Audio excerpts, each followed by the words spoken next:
Essex is a great school, but it's not where you go for math. If that's what you're looking for, I could reach out to a colleague at MIT about their transfer cutoff. Like MIT? So the season premiere tees up her exit with the professor mentioning that she could transfer to MIT. How would you then preview her goodbye in episode 2? I think that Leighton is dangled an opportunity at the end of episode 1. I think that she, in her wildest years, did not think it would fall in her lap this way. It's almost like when someone's bluff is called.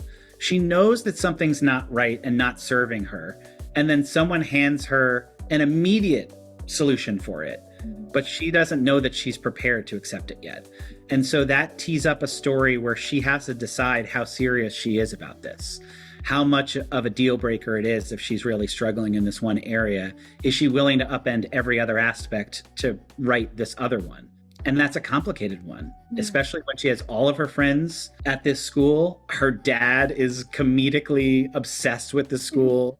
I don't know, something just feels off. Yeah, I don't know, I feel a little awkward.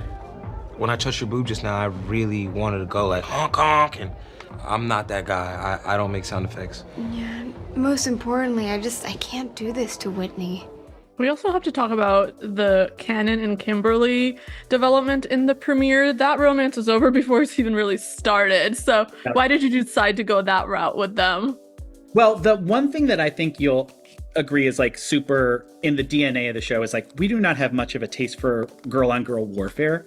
Mm-hmm. So obviously at the end of season 2, we chose a little bit of chaos as like Whitney saw Kimberly and Canaan kiss. And it's totally understandable from my perspective that Kimberly would start to fall by Canaan. He is a gorgeous, funny, charming man with like a nice backstory.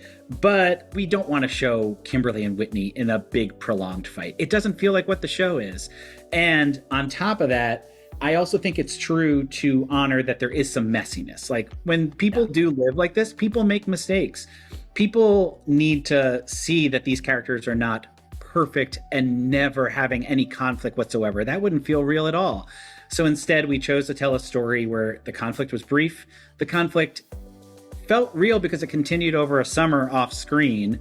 And then we make our way to a resolution because really what our audience wants is to see this group together.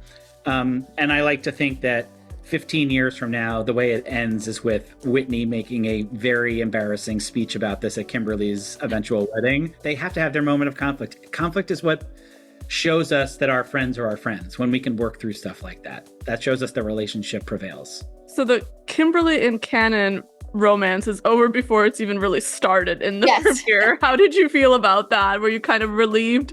Yeah, I think that basically the Kimberly Canaan drama was, and I think it was very, first of all, a representative of things that can happen in college, but also an example of when you have a really good male friend, or you just have a really good friend, and they treat you well and you laugh well together and you start to get a little confused and you think maybe we're supposed to be more than friends. Maybe we're getting along so well because we're supposed to be together. I think that's what Kimberly went through. And then she realizes, no, we're just friends.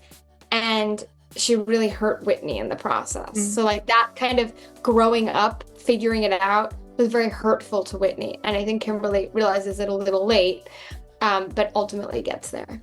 I am really proud of the way that it's handled and the way that after so much time of thinking about it too, I started to be like, obviously people want to see a fight, people want to see a brawl, but at the same time, like, we're friends and it doesn't necessarily always feel natural to like prolong a fight with your friend when the basis of the hurt is that it was your friend who hurt you, not a boy who hurt you, but like more so your friend.